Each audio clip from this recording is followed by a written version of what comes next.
The bit that I wanted to go through, obviously, Charlie Peace's story is one of them that I think everybody is well and truly aware of, or has bumped into or heard about at some point. So I wanted to do well, we've done this talk to a couple of different people now, but it's been very much around Charlie Peace's story, but how us as a museum have to pick the little bits out that are interesting to every audience. And in theory, it's the process of, I don't think anyone's really gone through this before, the process of how a museum ends up going from sort of binders and binders and binders of information to exhibition that, say, for example, a couple of panels may only be 100 words topped, and you've got to try and tell someone's story. So, the first little part of it is just how we split everything up. So we've split this up into the story in brief, the physical evidence, and the case today. So I'm going to fly through the first bit. It literally is sort of after we've picked binders and binders and binders of information together. It's the facts then that have come out of this. And also, I think the good thing is take note of Charlie's face within the bottom corner picture as we go through each slide as well. So just really quickly, born in Sheffield, 14th of May 1832. The youngest son of a family of four. Father is John Peace, who's a shoemaker in Sheffield and also had dealing with travelling circus. Went to school in Pittsmore and then later in Paradise Square, so just opposite from the museum. Left school, hardly able to read and write. And one thing that I always like as well is trained a stray cat to pull a miniature coach. So I don't know whether that goes back to the sort of the travelling circus side of it, but we just pulled together some very basics of his life. And what I want to sort of focus on with that is you're talking about an era here where everything was either hearsay or in newspapers. So just remember that as we go along, because I think I've spoken to quite a few people that sort of said, isn't that slightly wrong? It depends on whether you look at it, it's slightly wrong. It's actually there's just more people saying the following than there is this, and sometimes you've got to utilise and go on and them side of things. So started his life in a rolling mill. 1846 had a serious accident that led to him being crippled. A serious accident broke his jaw, leaving it with a rubber face. We'll come back to that in a second as well. And the third accident, he lost his finger playing with his gun. And about 5'2" in height. So again, pulling them together, depending on where you read and what you read, he didn't actually shoot his finger off. It disappeared within the accident, or he lost it within the accident where in the rolling mill. So again, it's trying to unpick them facts the entire way through everything for us. And his father died in 1848. After his father's death, he found a job in a steel yard in Sheffield in the Wicker. It's unsure to when Charlie actually started his life of crime, if we're going to call that. But I'm saying he's in police records for pickpocketing at the Sheffield Fair in his younger years. Named as the portico thief. So he used a ladder to enter properties from above rather than sort of going easy routing through the front door. It was always try and enter from above wherever you can. Portico is in off the porch roof virtually. Well-known and loved entertainer, loved playing the violin, played at public houses, schools and private residences. So you start to build a picture of somebody now where actually, should you have gone into crime or should you have stuck with violin playing? Because actually, if you speak to a lot of musicians and people that have looked into Charlie Peace's music, he could have well and truly made more money, made a better life for himself as a violin player, but never did.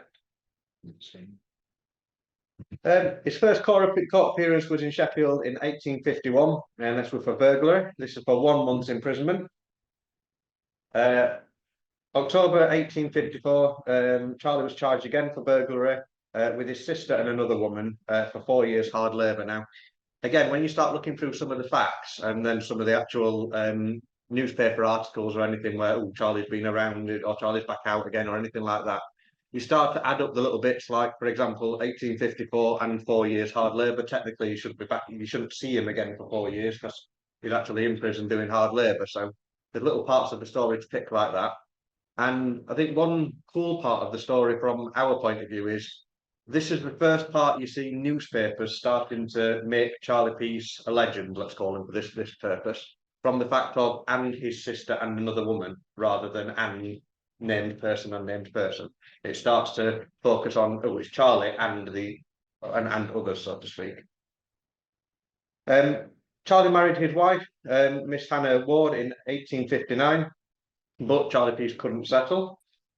And while he was in Manchester, along with yet again another man rather than a named person, these are bits picked out from newspapers, committed a burglary, buried the loot or hid the loot, and he was caught when he was collecting the loot, going back again, and then got 6 years hard labour for that one. I'm flying through these just again trying to get some of his facts together. Released in June 1864, and the idea was he was supposed to turn his life around. That was the point of you can leave prison under the fact that you're gonna sort yourself out right now.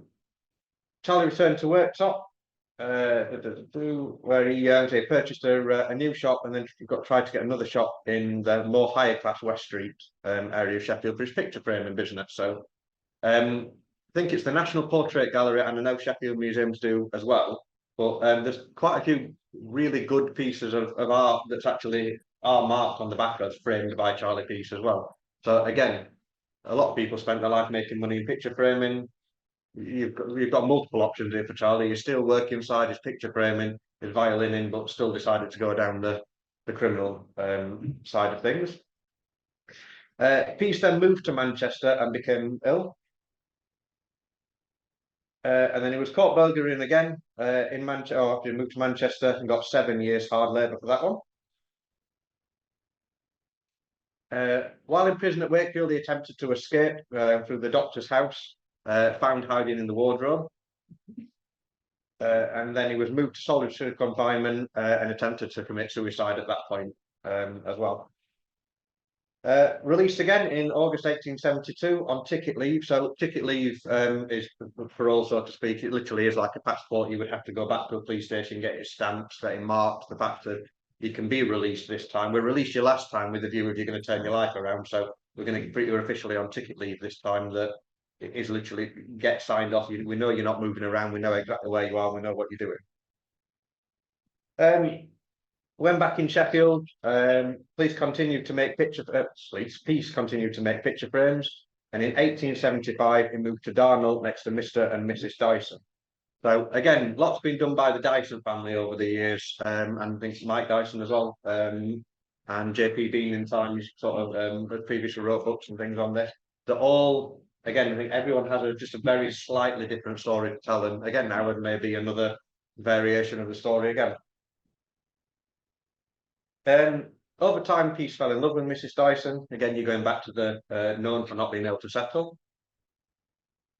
Peace then threatened Mr. and Mrs. Dyson to the extent that a warrant went out for Peace's arrest. Peace relocated to Hull, and opened a cafe. So we're going in a completely different side of life now for his work. The Dysons then moved over to Bannercross in Sheffield, and on the 29th of November 1876, Peace visited the Dysons and shot Mr. Dyson in the passageway at the side of his house. A countrywide hunt went out for Peace with a reward of £100. It's about £15,000 in today's money. Again, it's quite a decent award for the case, and something that I think when we spoke to South Yorkshire Police recently as well is something that probably wouldn't be done now as well.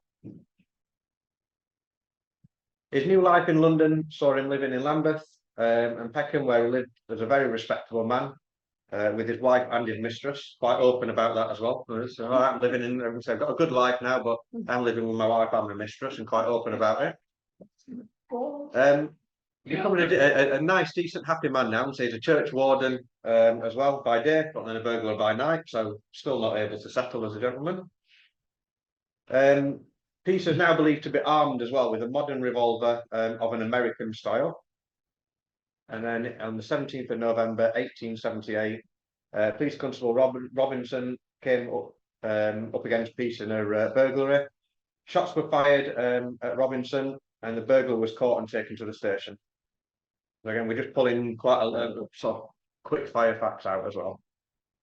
The prisoner would not talk, and saying he was mistaken for a half caste, but with his face stained with walnut juice that gave this effect. So again, you're starting to look into a gentleman. When we come back to that rubber face side of things, his earlier accidents and things that happened allowed him to sort of reshape his jaw slightly, move his face. And when I was saying about looking at the pictures as well as we're going through, there's everything covering the picture there. You'll see in theory it looks like lots of different people, but by the time, simple things like staining your face would be quite an easy and simple way of not being noted by the police for something else and getting released quite quickly.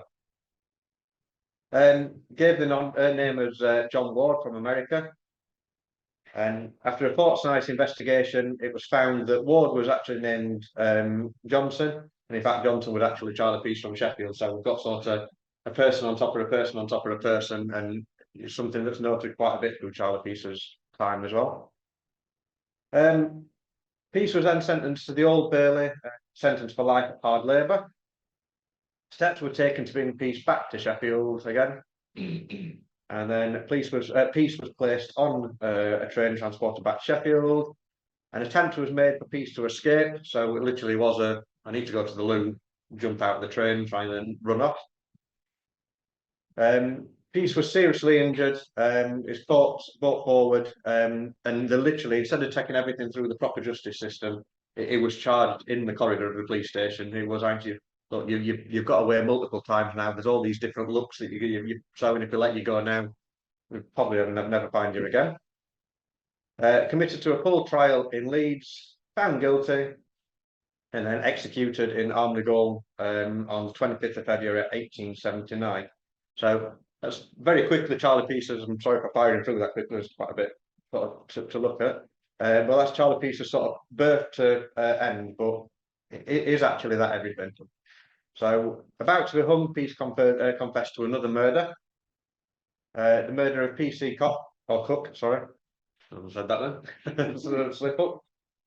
Killed in Manchester some early years. And it was actually a teenager that was found guilty for that. I think the most important thing about this one as well is Peace was actually in the trial. So Peace sat there and as a witness and watched this person get sentenced for a crime that Peace actually did. Thankfully, William was released from prison, given £500 against about £15,000 in today's money. So extremely quickly, we've just pulled together sort of Charlie Peace's facts now. Obviously, I don't know how long I was doing that, but call it about 15 minutes. That's a lot of his actual facts pulled together. It's now from an exhibition point of view. How do you now rewrite that again? Because you can't just put a sign up with just 1,000,001 bullet points. People stop reading it; they're not interested. But also, do we look at pulling certain bits of facts out that you don't include in the interpretation that actually may make quick fun facts? So again, from our point of view as a museum, we have a lot of families in here. So sometimes the parents are walking around, but you want to pick things up and still be engaged with everything. But while you're sort of getting shuffled along by your family and your children at the same point. So it's now we start to unpick them stories and look at Charlie Peace's case a little bit wider. You then look at the physical evidence. So all the evidence we've just pulled then is literally from newspapers, internet in today's world as well, anything and everything that you can possibly find about him. But then let's start looking at physically what is the evidence around. And even the evidence can tell us really random stories. So the photo on screen now is one of Charlie Peace's ladders. That's in the Scotland Yard Museum. Still has evidence in Scotland Yard as well. And then you've got a ladder there that is in our museum here in Sheffield. It's on display in the police cells. Again, there's a conversation there that we had with Scotland Yard over the fact of, well, no, actually, we have Charlie Peace's ladder. Charlie Peace was only ever found with one ladder. It was designed, it was, again, because Charlie Peace was a picture framer, it was able to make the ladder collapse and fold up so it looked like firewood. Suppose if you see a person walking down the road now with a massive barrel of wood underneath their arm or massive lengths of wood, it's a questionable thing because it's not something that's known. But when you've got log fires in your house and everyone relies on that, it's normal to see somebody just trundling down the road with it. But the question here was very much from Scotland Yard of, there is only one Charlie Peace's ladder. We've now acquired two. Where's this story come from? But you look at the hard evidence of the fact that, again, the folding ladder that we showed you before is still in evidence with Scotland Yard.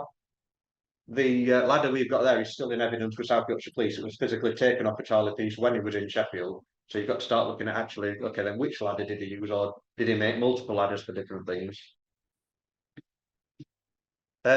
The single shot piston that we've got, or pistol that we've got there, again, that's on display here in the museum. 100% you're aware it's Charlie pieces from the fact of, again, South Yorkshire Police took it off Charlie piece. It's still actually classed as evidence as well. But then that comes into a question of the single fired pistol that you can see on screen would not have been able to do the multiple shots to kill the police officer.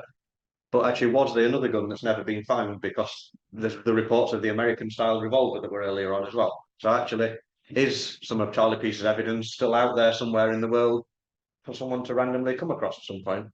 Or as you always find as a museum, is it in someone's loft and they're trying to keep the history to themselves? Again, when you're looking at evidence, you look at genuine police evidence then. So we know for a fact that Dyson was shot in the side of the house simply from the fact that the first drawings were put there, in theory, where the body lied and everything. So you start using police notebooks then when you're going through everything. Random bit that doesn't really tell you much about Charlie's life, apart from the fact that he obviously required glasses. But I think one of the best exhibits that we've got relating to Charlie Peace, on the fact that whether it's just a sad thing from my point, but they've been on Charlie Peace's face. He's seen probably these murders through there. He's seen majority of these crimes. So I suppose it comes back to that. If an object could talk, I would definitely love them glasses to talk. Again, they were taken off of Charlie when he was in Sheffield, or were arrested in Sheffield. But there's nothing to say that Charlie didn't just pick them up off the floor as he was walking past. So again, you have to try and look through all bits like that. Scotland Yard are extremely lucky as well to have Charlie Peace's actual violin. Something we've tried to get up in here in Sheffield before, but it is one of their extremely precious objects. And there's not fully known any recorded aspects of Charlie Peace's violin playing, but obviously you look back through the picture house side of things and the early playing at people's houses, and it must have been either good or okay because people constantly kept paying him and hiring.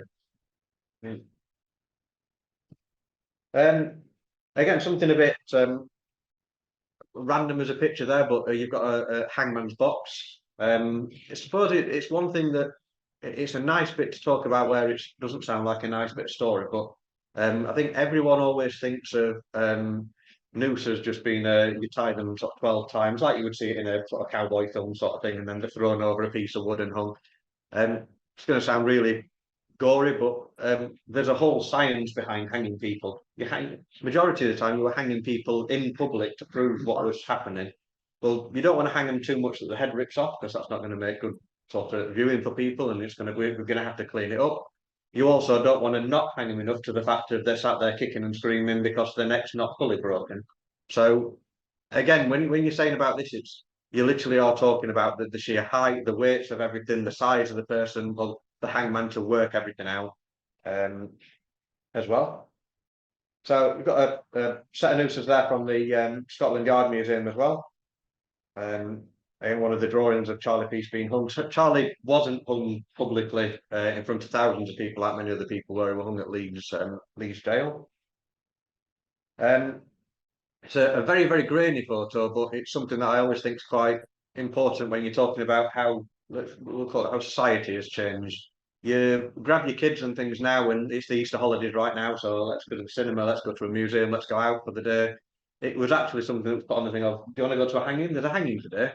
And when you start looking into them, especially if you start looking into Nottingham with the National Justice Museum and things, there's evidence in places that if we talk about it being today, there's food sellers. There's like when you go to the would it be the same today if you go to the arena and there's people selling flashing lights outside and burgers and chips? It was a day out for people to sit and watch. So put on the screen now is a death mask. So the death masks were made after people were hung for references as well, for people to learn about the fact of are people criminals because the look of their face, the shape of their nose, how high their eyebrows are and things. And it was something that everyone looks into.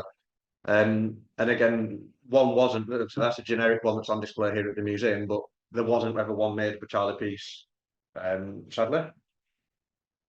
So again, we've just flown through the physical evidence of what is physically still around.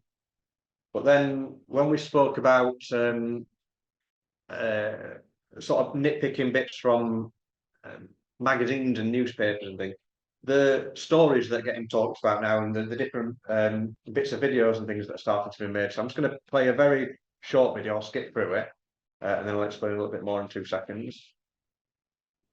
So I can talk over and say it's a silent movie.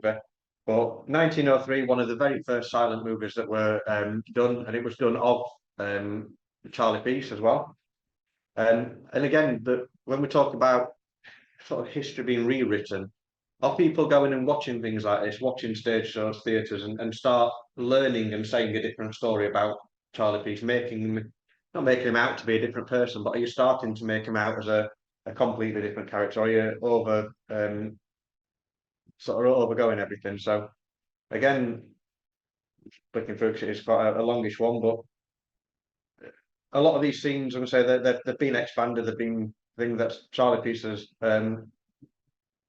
associate, so to speak, again wouldn't be named. Charlie Peace happily playing the violin. Skip through these quite a few bits. And again, fighting on rooftop. There's no evidence that when he broke out from Wakefield that he was sat fighting with police officers on the roof and a fall. But are you starting to add into this? And it becomes more of a comedy. We're now making Charlie Peace more of an actual comedy thing.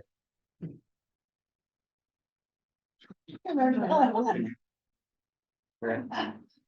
And again, going back for his loot, fighting with people. I'm going to try to go back to the first part of this character, the lovely side of it.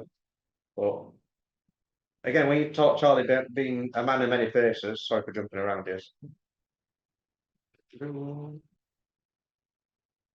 So I think this is just a perfect bit of comedy. And so go and let's dig my loot back up again that I found. Just put her, just noticing very quickly there, putting a wig on, hat on, try and change the look of himself. All of a sudden, hidden the loot, but a normal person. Police officer, where's Charlie gone? He's gone that way. By the way, take a flyer. There you go. Send police officers the opposite way, but make sure they get flyers.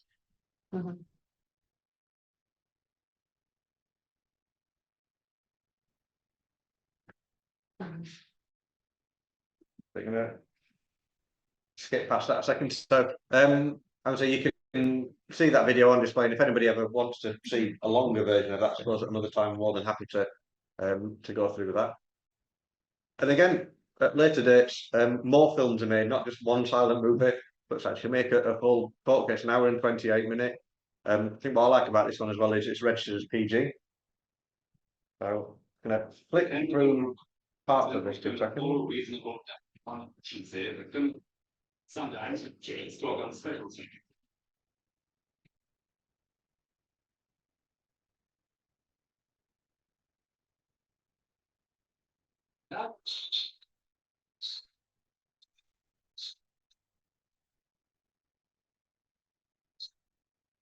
Barnes, AC.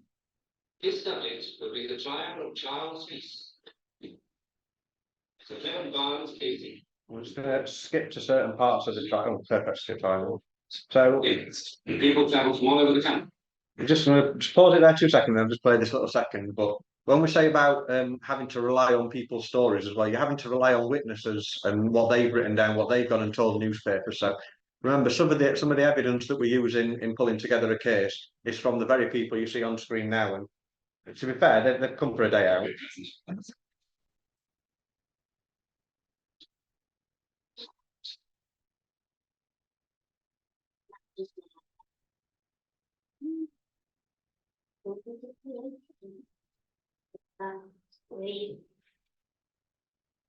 Again, when I was saying that, it was a day out to go and watch somebody be sentenced. So let's get towards the end.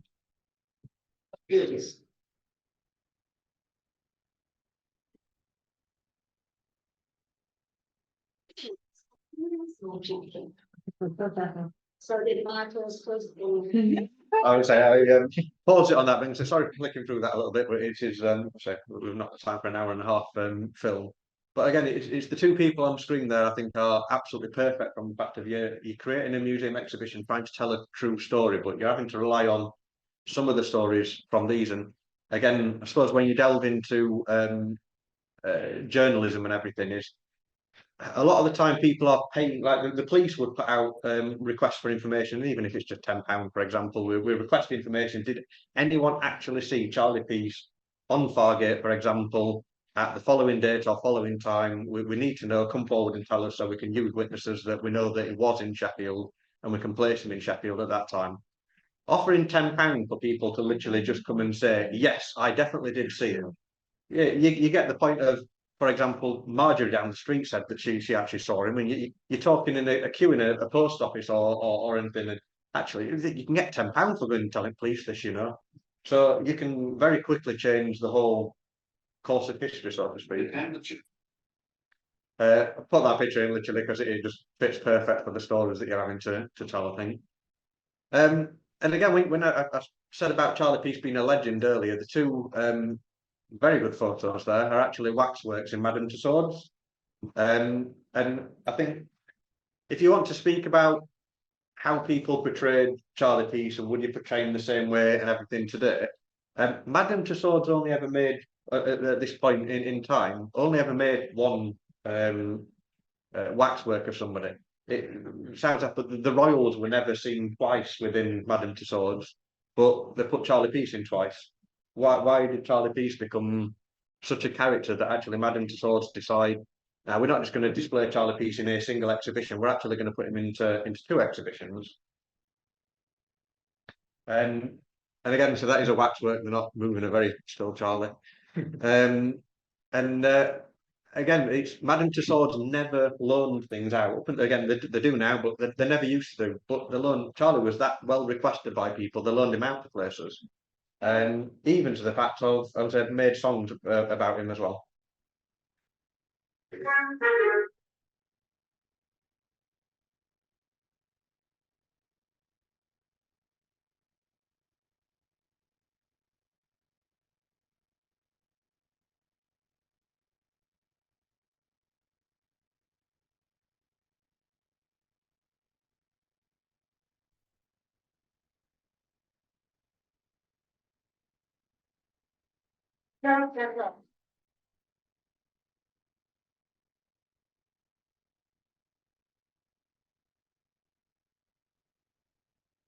So stop that again with that. So again, Madame Tussauds physically paying someone to make a story, and have they created? Just listen to that first little bit as well. Have they created the start at the start of the movie A Night at the Museum there, with the fact that the waxworks come to life at night?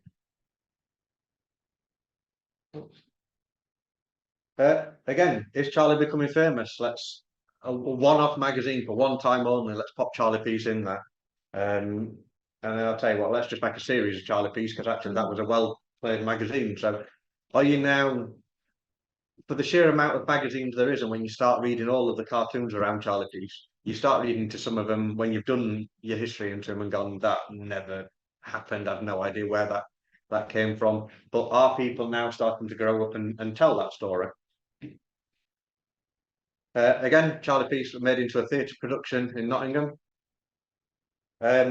So looking at things today, you looking at how Charlie Peace changed his face constantly, and you're talking about being in an era where you're having to sit down in front of a sketch artist and just simply rely on the drawing. But again, with how much Charlie Peace's face has changed, would even modern technologies, i.e. the photo fit kit that's on display there, would anything like that have even gone against catching the criminal? Because are we making 7 different wanted posters with 7 different people, and actually we're trying to find one?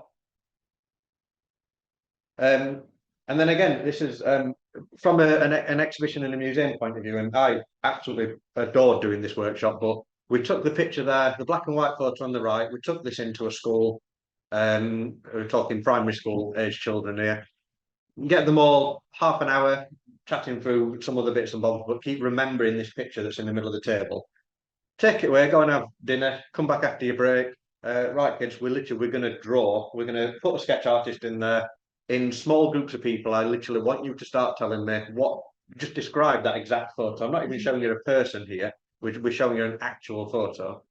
The 4 sketches there came out from the 4 different groups. So even staring at a photo all day, 4 sets of people didn't actually manage to get the exact same.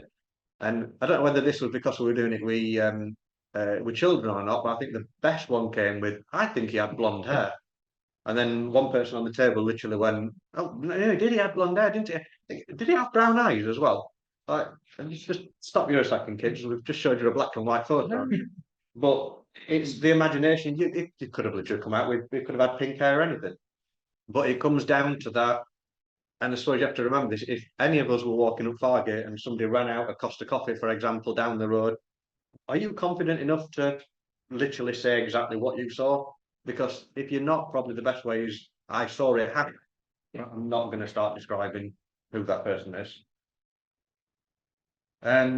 Fake news, the amount of news that goes out there that is absolutely fake. I'm going to show you a photo here. I've realised it's a little bit of a controversial photo for some people, but it is a perfect way of describing how, in modern time, even even the press can change something. So the Prince officially talking about 3 people, but a different photo angle. Is it swearing at everyone? And it's something that can happen quite easy in press. It's all of that, and how all of that I've just gone through in sort of, I think just over half an hour, or maybe even nearly. Yeah, spot on. It's bear in mind this talk's normally about just over an hour long, so I'm trying to rush through it. But it's now pulling all of that together to how we then make an exhibition. And I think since we've created the new exhibition around Charlie Peace, a few people have sort of come in and said to us, hang on, it's not, Charlie hasn't got his whole, an entire exhibition to himself anymore. And he hasn't. The same amount of text, the same amount of information is on display. His exact objects that we have still on display, but we've had to pull some of that story down. But we've also spoke to visitors and seen what people want, and the fact of the exhibition now also talks about the structure of a face. Was you literally, because you've got large eyebrows or a larger chin, would you just naturally be, you are going to be a criminal in time? So going through that side of things to have a look and pulling the whole history together. And perfect to what Robin and Jenny were just saying earlier as well, is the main thing we're looking at as a museum now, and it says it on the screen there, is it's discover the story, but we're not just discovering the story of something, it is their history. And it's that is trying to get the story out, but also tell that individual person's history.